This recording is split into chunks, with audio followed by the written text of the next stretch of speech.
Right, my name is Igor. I'm from Chicago. Just to mention a few words about Grey Wolves. The club's been around since 2011. We've done over 127 events, 70 of which were enactments. I had about 80 people go through our group, and we're kind of throwing all of the UPA segments from the early to last, and there's a lot of different parts to it.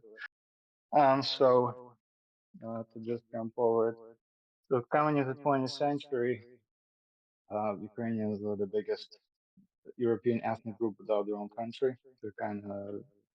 They're centered where they are right now, but they don't have their own state. They're divided by neighbors generally, who normally did have some imperial aspirations and tried to grab stuff.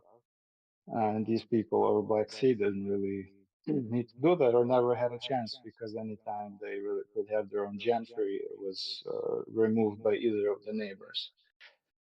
So coming into World War I, there are some Ukrainian units in Austro-Hungarian army. There are Ukrainians in Russian Imperial Army. So you have on both sides. And same in World War II, you'll have what every one tenth about a tenth of the Polish population was Ukrainian. So same was an army. Their army was about a million. So about 100, 120,000 of Polish pre-war army was Ukrainian, ethnic Ukrainians. Then with allies, the same. There was about 6,000 in French army, about 45 in British, about 80 of immigrants, children, and U.S. army. The biggest group of Ukrainians that were fighting in World War II was in Soviet army was around 6 million, meaning between 14 to 21% of the entire Red Army, depending on the year. And about 250,000 were on the Axis sides, just at least because the entire country was overrun, so everybody had to work with occupational government to some degree. And you had various policing units that were drawn from the locals as well. So coming into after Ukraine was independent for 2 years, and then they lost it. Their idea of regaining independence came around pretty quickly, and so you had the Ukrainian military organization, UWA, organized in Prague in 1920, and that kind of there was a lot of different Ukrainian groups, and there they started to kind of unify and start getting their political line out and seeing how Ukrainians are treated in interwar Poland. And it's not just Ukrainians in that country. Any minorities weren't doing well. Jews, Belarusians, Lithuanians. Things were promised, but then they started closing churches, closing schools, and make everybody Polish. And uh, that's what they did. It was a little authoritarian. It had some aspirations they couldn't really fulfill. So by 29, in Vienna, I had OUN have organizing Ukrainian Organization of Ukrainian Nationalists. Konoval is leading it, where they started to fight uh, Polish state a little bit, how Polish state fought Russian Empire in the early 1900s. Not as harsh, actually, because by Polish accounts, I believe 67 people were killed over a span of 10 years, so from 29 to pretty much till the war. And 67 is maybe a lot, but when Pilsudski were fighting for Polish independence, in one bloody Sunday, they killed 80 Russian officials in one day, Bloody Wednesday, in fact. So the numbers are vastly different, but if somebody was fighting their state, they were very, very mad. So OUN does basically terrorist activity, couple of Polish political assassinations and robberies. Uh, it has some shades of civil war because you have a group of one ethnic group, or you have rather citizens of the same country, and they're fighting for influence in different areas. Um, so the Soviets started getting interest in OUN as well, and they sent their agent Pavel Sudoplato This is the same guy who killed Trotsky, and in later though. So on May 25, 1938, he kills Konovalets with giving him a box of chocolates with the bomb. Then from that point, in OUN, you have the older guys. They are more. They both want to change the map because the only way the maps of Europe going to change if there's another war. But they can't start anything. So who else is interested? Germans are interested, and they were some you war in the 20s. And Konovalets and some of his men, they had contacts with some of the German officers in Abwehr and more of an intelligence and army rather than political command. And they kind of kept in contact. So after Konovalets' death, the older group that follow Melnik, who's now the leader, they kind of want to take it slowly, but they do have much bigger hopes for Germans. So did the Bandera faction at that time. And in February 25, 41, there's a meeting happening between Canaris, Brauchitsch, and then Bandera and the other guy, Ulrika Yari. And they conclude a deal where 2 battalions are going to be trained, about 800 men, and for the needs of German intelligence. And this has nothing to do with their political ideas. This is just they need some Aborigines from this area because this is what they're going to be attacking. So you have 2 units training, uh, starting training in April of 41. You have Nachtigall that was training in Neuhammer in Poland, and then Roland, which was training in Austria in Zaubersdorf near Vienna. Then they were used in the initial part of Barbarossa, where they were just kind of marching into Lviv. And then at that point, as Germans were busy with one thing, a lot of these Ukrainians walked into the prisons where when NKVD was leaving, they had still over 5,000 prisoners. So they shot majority of them just en masse before they retreated. And a lot of these Nakhchivan guys, including Shukhevich, so the relatives shot in on the files. Shukhevich was his brother. And then this is June 30th, 1941, and OUN decides that this is a good time to announce that Ukraine is independent again, and creation of Ukrainian state again, rebirth, with which Germans are really unhappy. And so by July 5th, they arrest Bandera, Stitsko, a lot of other OUN leaders in Krakow. And from that point, the relationship is kind of sour. Because Germans obviously not going to permit any sort of Ukrainian statehood. But UN is kind of involved because you have 2 units fighting for Germans, and they're not really doing much fighting because Roland they were sent to Romania, and they had to march 200 kilometers to their destination, to which they marched, and then what happened after the UN leadership was arrested. Then an Nachtigall unit wrote a letter to their commander to not fighting because this wasn't a deal, and basically they're kind of starting to rebel a little bit. So both units are basically pulled off the front, and they got it as far as Vinica. In terms of Nachtigall, and Roland was still in Romania, so they were told to march back. So now they had to march back for another week. Well, they were taken to Frankfurt on Oder and reorganized into 201st Schutzmannschaft Battalion, sent to Belarus for 2 years. So from that group, there will be a lot of people that were UPA commanders or trainers or in other major position. So this was kind of how OUN planned. This would be the core for the future Ukrainian army, and a lot of these cadre were used as pretty big leaders. So with 201st disbanded in November of 42, Some of these officers were sent back, Ukrainian officers, and the others were given offer to reenlist or start contract again. Basically, a lot of them were released, and the armed officers were supposed to be retained and arrested, but a lot of them basically walked away in one of the train stations, including Shukavich. And about this time, you have first UPA units had organizing in Berlin in the fall of 49. So we were following these guys, what was happening meanwhile in Ukraine.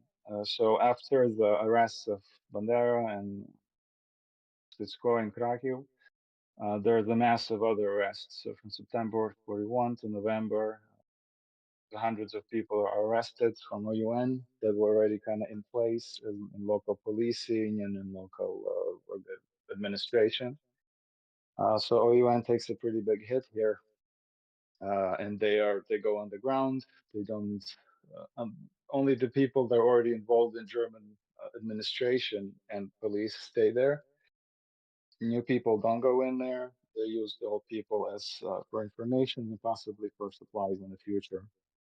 And here, kind of same Ukrainian underground and Polish underground, starting to have this idea that Soviets and Germans are going to fight, and tire out, and then they're just going to stop. And this is going to be a good point to spring up in your area and regain control in your area, and then say that here we have fought, we have our state back again. So both on the grounds, basically sitting, they're gathering ammo. Some of the areas with bigger front lines have quite a lot of ammo left over and supplies in the fields. So a lot of that is cashed in to be used later. Then by so they're basically just gathering and preparing, collecting supplies, collecting money to some degree, which money to collect at that point. And then, so Germany is treating this area, and Ukrainian generals under two different administrations. One was general government in Galicia, basically, and the rest was in Reichskommissariat Ukraine. In RQ Ukraine, the rules were much harsher. People were beat up there a lot more often, and it was generally much worse area than in Galicia. And then you also had different policing. So in Ukrainian, UDP from in Galicia would be different than police in other areas. Uh, but in terms of Galicia, Germans are starting and Volyn. In fact, the Germans are starting to treat Ukrainians worse and worse. And as they're pushing Soviets and they're starting to find Stalingrad, and basically they stop there. So they're exploiting Ukraine as much as they can. In 1942, in terms of fats, meat, and grain, about 70 to 80% of all of that the Germany was using was taken out from Ukraine. Just train loads going every day. So at one point, and then you have people taken to Germany for forced labor, Osterbiters. That happens in pretty big numbers. So Ukrainian underground at one point, they're just like, we have to start fighting back because there might be no people if we keep waiting. So in fall of 42, they start organizing actual groups, started training them. It's not called UPA at this point.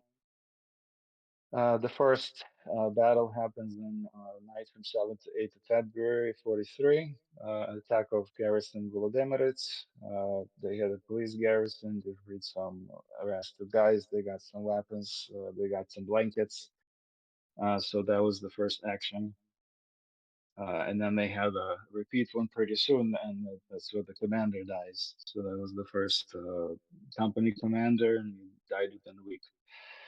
And same kind of true for the first two commander, Ivan Vasily Ivahiv, Som, who was the commander for about 2 months, and then after that was Dmitro Krechkivsky for the next year. So these units start having continuous battles with Germans. For 43 and 44, they have about 2,500 anti-German sabotage and subversive actions. from where about 12,000 Germans died. Just in summer and autumn 43, they had about 75 big engagements with Germans and Hungarians. The relationship with Hungarians were kind of different in different areas. In some areas, they had sort of a truce. In some areas, they were pretty oppressive. So that all lays over on the territory of where Ukraine's Surgeon Army was. So it's generally, initially, it was Volhynia and Polisa. Then in early 44, it spread down to Galicia and Ternopil region, and then a little bit in Podillia, which is further east. That's where UPA South basically is.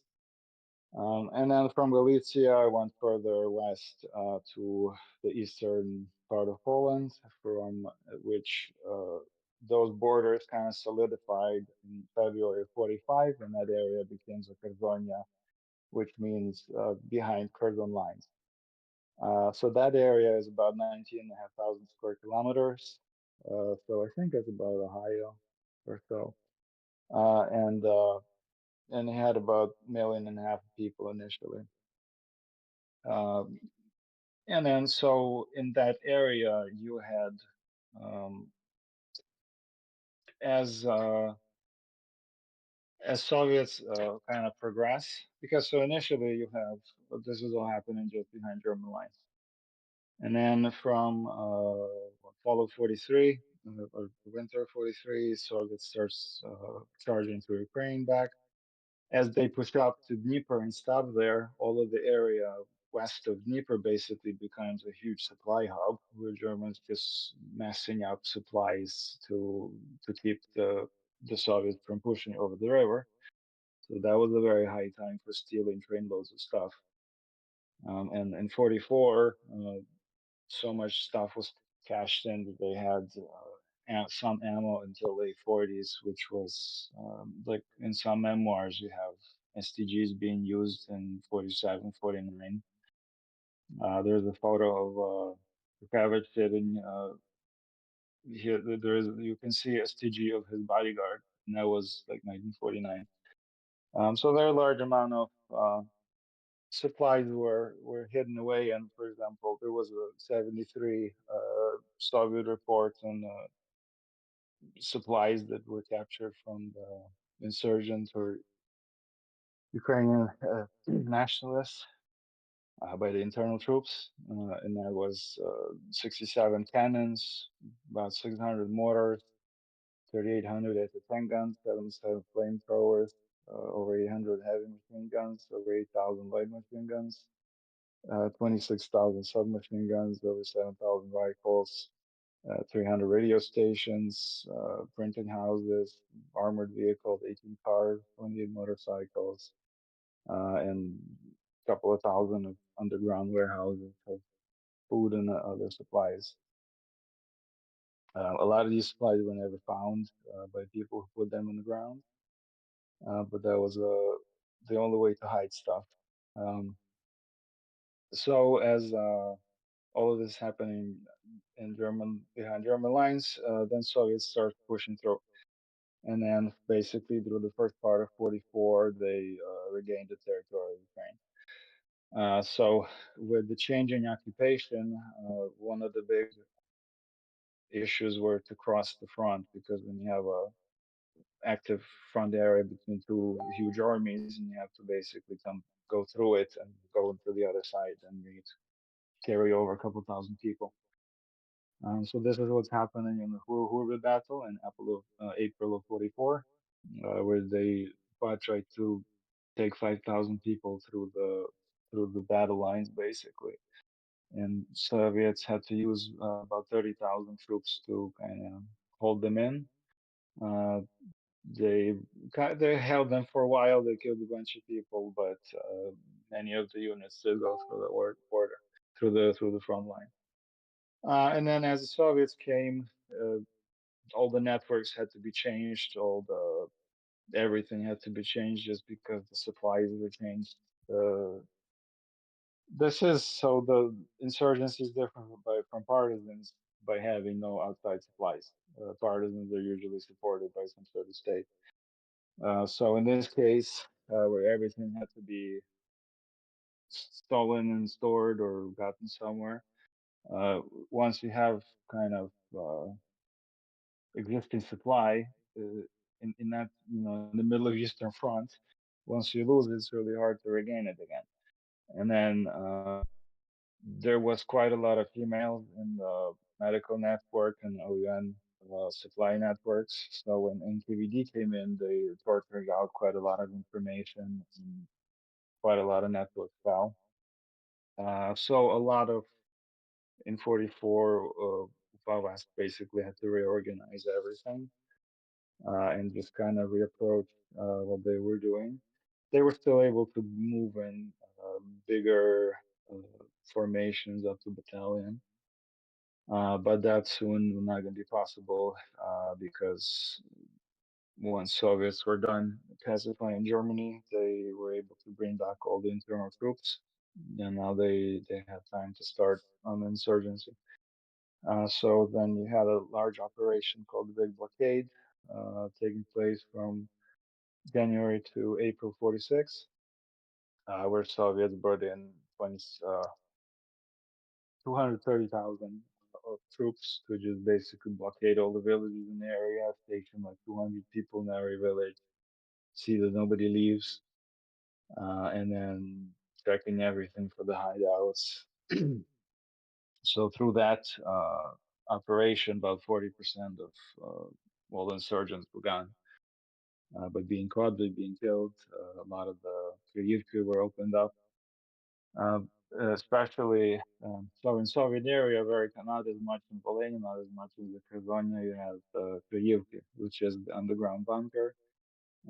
Very commonplace. It was really the only way to hide things. It was to put them in the ground, especially if the enemy was everywhere. So it wasn't uncommon to have over 100 in the village, bigger, smaller, some multiple rooms, some hospitals. They had there was one that had 8 rooms. That was very common. So operations looking for them were very common. It was very common to see a couple of Soviet troops with a metal rod just poking around, basically, because you keep poking the ground till you hear the wood, and then that must be the roof, the double roof. And there were obviously ways to fight that. There were double roofs, there were rock roofs.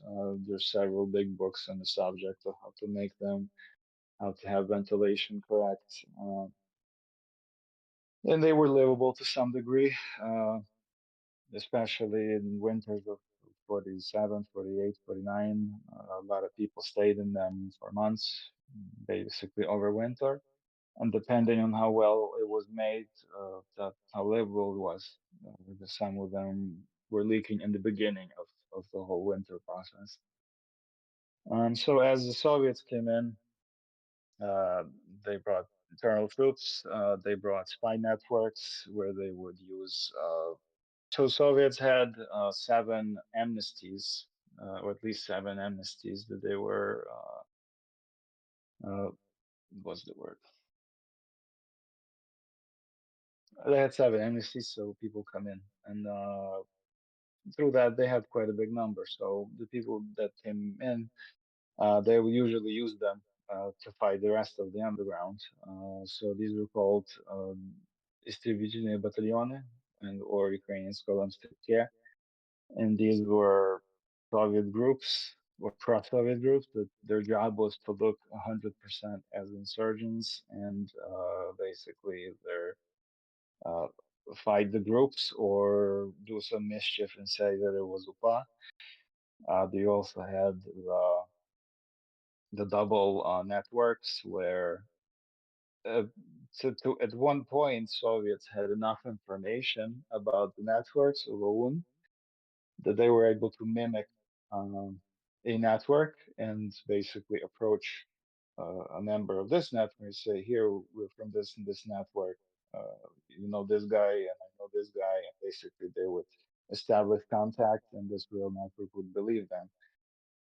And then so they used such methods. They also used legendized boyivka.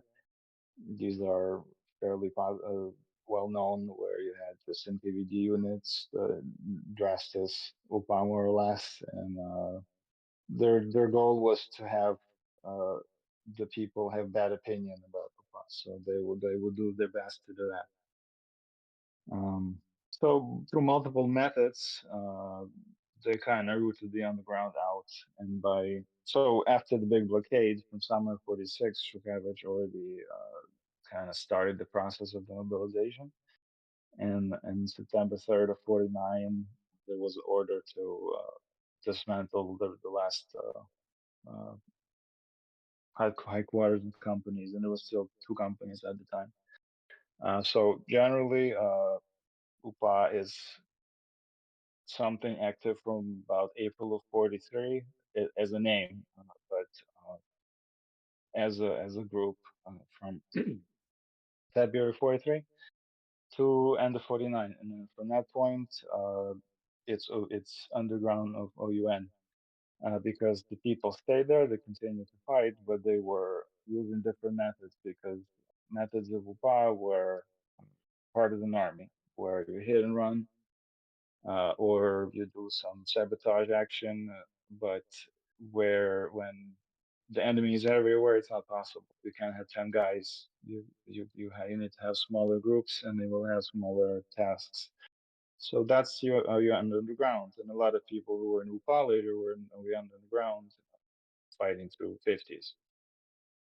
So from in 1950, Shukavich dies, the main commander, and he's the third commander. And then after him, Vasily Kuk is the last commander up until '54 when he is captured. So there were still some OUN groups fighting individually without command orders. For example, in Ternopil area, there was a fight where NKVD surrounded Kryuka with three people. This was April 16, 1960. And then he had some individuals. There was one in '76. Uh, just completely random. Some guys were basically hiding out for years and years, for decades, just because they lost control, contact with their group, and they couldn't regain it. They didn't trust anybody, so they had a relative who would hide them. Uh, lot of, Quite a few people came out in '91 from hiding that were just waiting the whole time. And there's a couple of pretty noted, pretty big examples.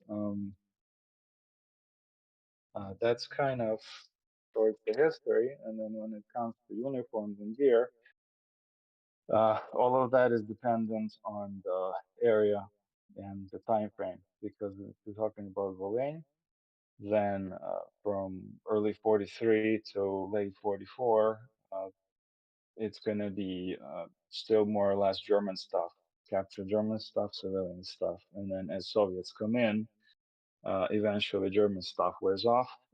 There's From memoirs, you can tell how long a German tunic will live in the forest if that's the only place you take it. And in a couple of months, German tunic would start to be tearing. So stuff had to be replaced quite a lot, and after Soviets came, the only stuff that you could replace it with was Soviets, and then that also was useful because if you have to fight in KVD, you have to be as effective as in KVD.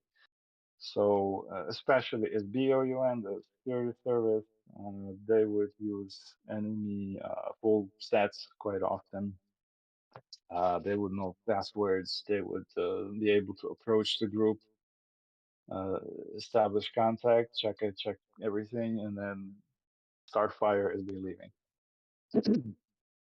And in UPA, they weren't really going for the full uniform because you could have friendly fire, and that was happening. So you could modify it as easy as if you have a solid uniform, you would tuck in Historka into the pants, and that would change your silhouette. And then the hats were kind of helpful in the forest where you're having engage with NKVD. If there's a guy with a star popping up on the forest from behind a tree, if your internal troops have to think just a tiny bit more to see if it really is your guy or not. And that was an advantage to some degree. but friendly fire also took place. So then 44, 45, you see more transitioning into Soviet gear in areas where you have Hungarians. Some had very heavy Hungarian supply use. In some areas, Hungarians just took off. So there were just gear for about a company that was just laying around, and a lot of it is documented. There's documented cases of trade for food with Hungarians. There wasn't a lot of photos from that area, and photos are another topic because there's about 3,000 of them. But the culture of taking photos was different. People would remove everything for their photo. People would have a couple photos taken in a lifetime, so the photo would be important. So if somebody came with the camera, everybody would get their prettiest going. And if they had one good uniform, then they would take turns in taking pictures in it. And there's a lot of sets where you see that happening. So there was Hungarian, there was German, and then in Czechoslovakia, 45 onward, you had the LWT, Polish Army. A lot of that was used, especially for reconnaissance. In the memoirs, there's quite a few where they had to go and check a village in the night, and they would just pick out several guys from the group that had complete Polish kits, and they would go into. And these are, ex-Polish citizens, so they talk the language, and they come in at night and tell their Polish soldiers the other people wouldn't really know the difference. And there was even a case where during the battle, the command got lost from UPA, and they appeared behind the Polish line, and then they were noticed, so then they just kind of stood up and started walking off as they had to be there anyway. So quite a lot of enemy used uniforms because you don't make your own. So that was kind of a general thing. And what you see in photos is use of pretty much every small army used on Eastern Front, maybe besides Italian stuff, because it wasn't really used there. But almost all Soviet examples, German, Hungarian, especially heavy with some stuff that we can reenact with, like the Kurali submachine gun, uh, M35 rifle. Pre-war Czechoslovakian stuff was used by police that defected.